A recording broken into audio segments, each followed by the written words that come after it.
So, according to James Wilson, a famous political scientist, the reason why voter turnout in the recent years has been decreasing is because newly registered voters, aka us, haven't been educated properly in the voting process. The reason why voting is such an important factor in our democracy today is because it ensures that people have a say in which representatives and which laws are put into power to govern us as a whole. Most of us here in this classroom are eligible at the time right now to register and to vote as well, but we're more likely to be uneducated in the process, and therefore we won't be able to vote because we won't know what to do. According to the Moodle questions I asked you, it seemed that the majority of you never knew the process fully and would like to learn about it and would like to apply it today. In addition, my experience in the November elections last year showed me that the majority of people who were 18 years old, therefore newly registered, and it was their first time, they were the ones who were asking the most questions of the workers there. So using that experience as well as the Moodle answers that I received, I would like to educate you all today in the voting process that takes place in California currently in order to make sure you are ready for voting. I will first give you a brief background on California elections, and then I will go into the steps that you must take in order to complete the voting process.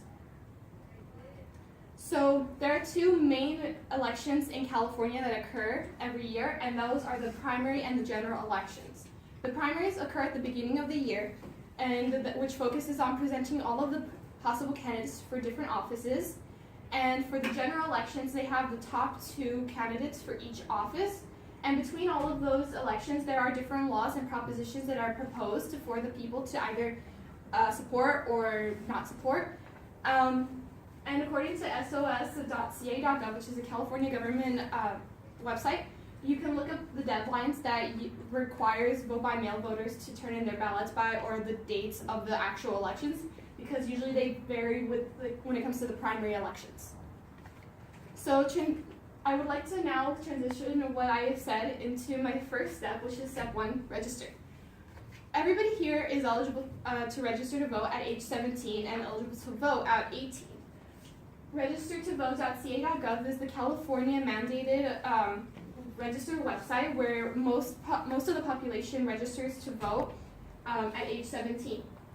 It was last updated in 2013, which helps us which is the most current way to register everybody. When you're registering, you have to do party preference and voting status. Party preference means if you're a Democrat or Republican, but in California it's no party preference, meaning you don't have to be associated with specific parties. However, for voting status, you are either vote by mail or vote in precincts, meaning you go to a location, which helps me transition to step 2, which is to check your mail. In the mail, there is a booklet and or vote-by-mail ballot that you will receive if you are vote-by-mail registered. Inside the vote-by-mail ballot, you will receive instructions on how to vote on the ballots that are provided, but in the booklets, it will provide you with your precinct location as well as table color on the same side as your address information. Inside the booklet, you should read these different descriptions of laws and grants that are being proposed to be put into the California government and see if the changes you like or you don't like. This helps me transition to the voting process, which is steps 3 and 4. So step 3 is to arrive at your precinct and check in at the table if you are a vote in the precinct person. Don't forget to bring your booklet and your ID so that you could check in at your specific table color. LAvote.net/locator by address is a government website an LA County website that helps you enter your address to find out your designated voting place.